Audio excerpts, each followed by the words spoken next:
Hakikat, instrumentasi, dan praktis demokrasi Indonesia berlandaskan Pancasila dan Undang-Undang Dasar Negara Kesatuan Republik Indonesia 1945. Konsep dan urgensi demokrasi yang bersumber dari Pancasila. Secara etimologis, demokrasi berasal dari bahasa Yunani kuno yakni demos dan kratos. Demos berarti rakyat dan kratos berarti kekuasaan yang mutlak. Apabila digabungkan, maka secara harfiah, demokrasi adalah kekuasaan yang mutlak oleh rakyat. Demokrasi merujuk kepada konsep kehidupan negara atau masyarakat di mana warga negara turut berpartisipasi dalam pemerintahan melalui wakilnya yang dipilih. Pemerintahan yang mendorong dan menjamin kemerdekaan berbicara, beragama, berpendapat, berserikat, menegakkan rule of law, adanya pemerintahan mayoritas yang menghormati hak-hak kelompok minoritas, dan masyarakat yang warga negaranya saling memberi perlakuan yang sama.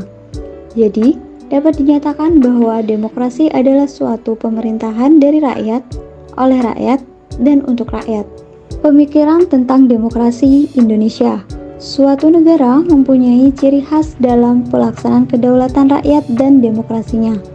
Demokrasi yang dianut di Indonesia adalah demokrasi yang berdasarkan Pancasila yang masih terus berkembang sifat dan ciri-cirinya. Nilai-nilai pokok dari demokrasi konstitusional telah cukup tersirat dalam Undang-Undang Dasar Negara Republik Indonesia 1945. Yang pertama, demokrasi Pancasila. Demokrasi ini bersumber dari tatanan nilai sosial dan budaya dengan berasaskan musyawarah untuk mufakat. Demokrasi ini juga mengutamakan kepentingan yang berimbang. Yang kedua, demokrasi konstitusional. Demokrasi yang berlandaskan pada kebebasan atau individualisme. Demokrasi ini dicirikan dengan kekuasaan pemerintahan yang terbatas dan tidak diperkenankan banyak campur tangan dan bertindak sewenang-wenang terhadap warganya. Alasan mengapa diperlukan demokrasi yang bersumber dari Pancasila.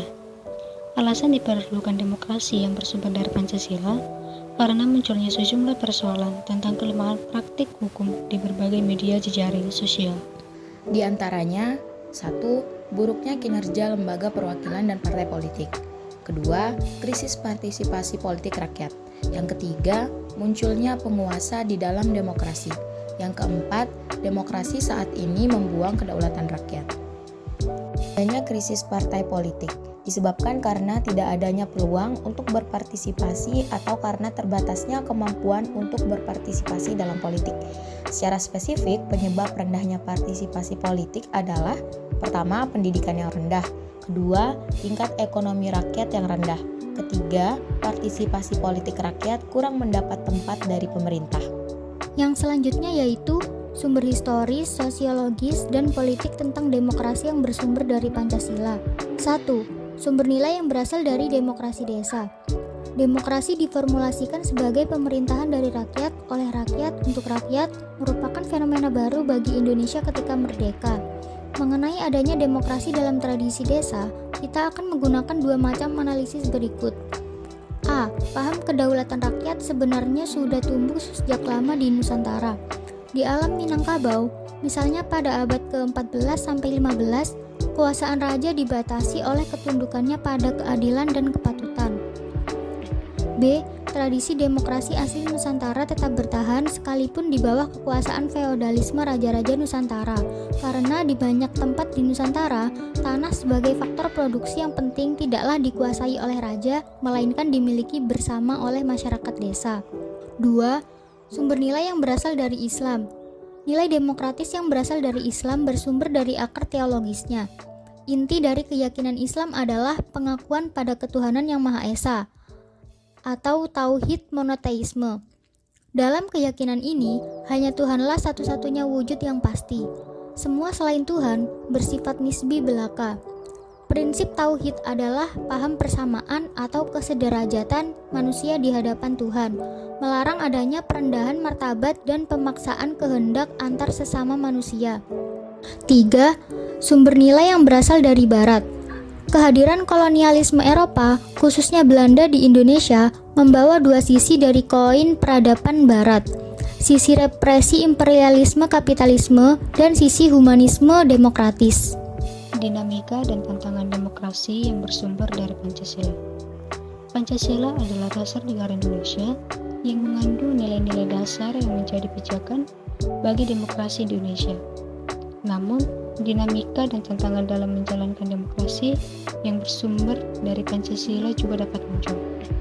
Berikut adalah beberapa dinamika dan tantangan demokrasi yang bersumber dari Pancasila di Indonesia.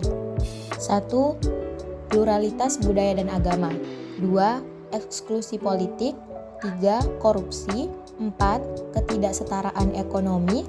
5. Ketegangan antara nilai-nilai agama dan prinsip Pancasila. 6. Intoleransi dan ekstremisme. 7. Pengawasan dan akuntabilitas pemerintah. 8. Partisipasi masyarakat. 9. Pendidikan politik. Esensi dan urgensi demokrasi Pancasila. Kehidupan demokrasi yang bagaimana yang kita kembangkan? Sebagai demokrasi yang berakar pada budaya bangsa, kehidupan demokratis yang kita kembangkan harus mengacu pada landasan ideal Pancasila dan landasan konstitusional Undang-Undang Dasar Negara Republik Indonesia tahun 1945. Pada hakikatnya, sebuah negara dapat disebut sebagai negara yang demokratis apabila di dalam pemerintahan tersebut rakyat memiliki kesempatan untuk a. Partisipasi dalam pembuatan keputusan. Maksudnya adalah para pembuat kebijakan memperhatikan seluruh aspirasi rakyat yang berkembang. Kebijakan yang dikeluarkan harus dapat mewakili berbagai keinginan masyarakat yang beragam. b. Persamaan kedudukan di depan hukum. Artinya, hukum harus dijalankan secara adil dan benar. Hukum tidak boleh pandang bulu. Siapa saja yang bersalah dihukum sesuai ketentuan yang berlaku. C. Distribusi pendapatan yang adil. Dalam negara demokrasi, semua bidang dijalankan dengan berdasarkan prinsip keadilan bersama dan tidak berat sebelah, termasuk di dalam bidang ekonomi. Semua warga negara berhak memperoleh pendapatan yang layak.